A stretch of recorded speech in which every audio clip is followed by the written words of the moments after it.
Hello বন্ধুরা, কেমন আছো তোমরা সবাই? সবাইকে অগ্রিম হ্যাপি হোলি। এখন বাজে 9টা। একটু বাজারে গেছিলাম সন্ধেবেলা, চা খেয়ে। আমাদের এখানে আবার ওই সানডে মার্কেট বসে, রবিবারের একটা বাজার বসে। ওই বাজারে একটু ঘুরলাম, একটু ফুচকা খেতে গেছিলাম, খাইনি। আটার ফুচকা খেতে ভালো লাগে না, তাই খাইনি। কি বলো? সুজির ফুচকা পাইনি আর খাইনি, খাওয়ালো না, কি করবো।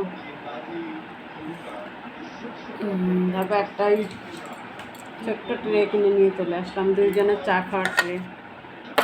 এখন দেখি রুটি ফুটি করতে হবে কি। দুপুরে মাংস ভাত হয়েছিল, মাংস আছে, এখন রুটি করলেই হয়ে যাবে। ততক্ষণ টাটা।